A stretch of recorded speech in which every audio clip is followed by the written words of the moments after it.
Hello. Hello. We should give a shout out to the first person that I think has watched this that isn't a friend or a family member. That's true. Rando. His name or her name, their name is Will Swain 7531. So thank you, Will Swain 7531. We see you. We appreciate you. If you are watching, please let us know what else comes after you watch. I'm really intrigued what sort of algorithm has brought you to this. What have we got today? Right, it's number 7, right? Number 7. It's a big boy. It's around the side. It's a big boy. Heavy Gravity. Oh, it's hazy, and Sean does like a hazy. I love a hazy. It's a lovely can as well. Ooh. It still has a big space skull on it. Smells like a wheat beer. That makes sense. So you've done the right thing there. You've got a proper sized glass for a proper sized can. I quite like this beer. It's a good beer. I love a wheat beer. I'm a big wheat beer guy. Is a hazy a wheat beer? Well, it might not be, but they're very similar. Like they have. It has got wheat and oats in it, but I didn't think they were. Not that I knew. I don't think a hazy beer is necessarily a wheat beer. This contains barley, wheat, oats. Because I don't really like the classic wheat beer. My introduction to wheat beers was probably, like most people's was Hoegaarden. There you go. Hoegaarden, which I don't really like it anymore, but I do like a hazy beer. I love Hoegaarden. I've had Hoegaarden in years. I tell you who does do a really nice wheat beer is Sam Smith, and Erdinger does like a isotonic sports wheat beer. That's good. For athletes.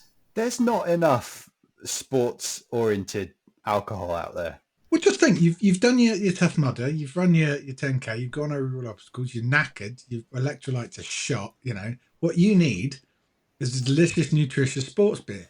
Definite market for like blokes who are playing football or doing like rugby on the weekend. So not like professionals, people doing it like local teams. Like a nice, refreshing sports beer at half time, combine like the social aspects and make the second half more interesting. We should break this beer, right? This is very nice. I think actually it's a sign that it is very nice. We've been chatting about other stuff and not like some of the other beers where we've been like, oh, this isn't very good. Occasionally pulled back to it, like, yeah. This hasn't pulled attention away from the conversation. That means it's not saying anything. This is definitely something that I would buy or I would order. This is nice. So it's got an immediate counterpart, Hazy Jane. Comparing it with classic Hazy Jane, right? There's no fruitiness going on, no bullshit. Hazy Jane's a 5%, so it's a punchier Hazy Jane. It is, but it doesn't taste like a punchier Hazy Jane. If someone gave me this and said, here's your glass of Hazy Jane, I'd drink it and I'd be like, yep, tracks. They're not trying to fool me. I think I prefer this to Hazy Jane. I don't know what it is, but I think it's slightly tastier. Is it less hoppy than a Hazy Jane? Is Hazy Jane an IPA? Yeah, I think so. It's one of their 4 beers they do, right? It is one of their 4 beers, yeah. And it's an IPA. It's a New England IPA, yeah. Should, for one of these episodes, we research the actual terms to use when describing a beer, if you knew what you were talking about? What? Educate ourselves? Yeah. It doesn't really feel in keeping with the... We had the discussion about whether this was the best possible show we could put together, and I was of the opinion, of course, it's not. And Sean was like, well, maybe it is. I think it's the best quality show that we could put together for the amount of effort we want to put into it. And I think recently we've seen a massive spike in viewership numbers. No shock that as soon as Mark joins the show, our viewership increases 200%. If anything, maybe you guys are putting in too much effort before this. Well, sex sells, so is Mark the sex? Do we need to get topless? If we want to hit 3 or even 4 subscribers, he's going to have to. 3 or 4 subscribers. A madman stream, that'll never happen. How many subscribers do we need for one of them plaques? Is it like 5? One of us needs to get involved in something so horrifically notorious that, for whatever reason, this channel takes off. Bagsy, not it.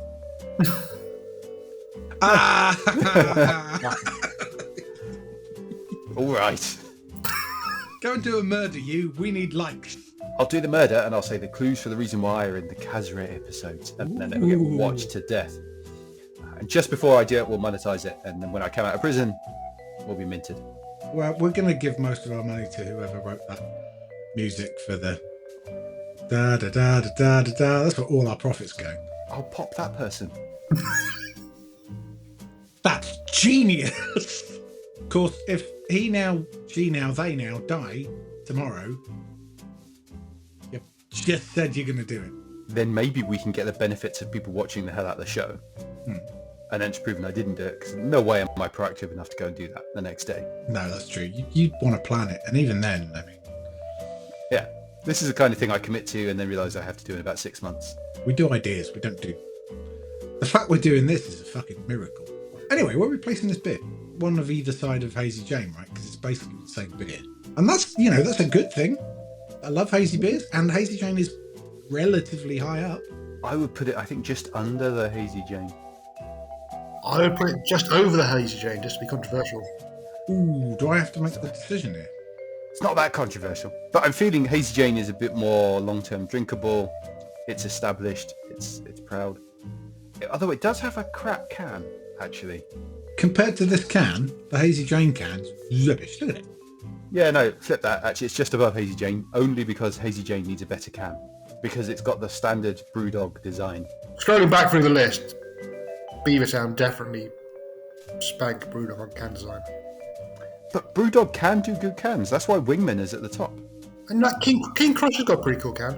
And not that it's in here, because I don't think it turned up in the end, but Cold Beer is a really, really simple can, but that's a great can design. Yeah, and it's not because of fancy graphics and space aliens. It's because of the design, the font, the colours.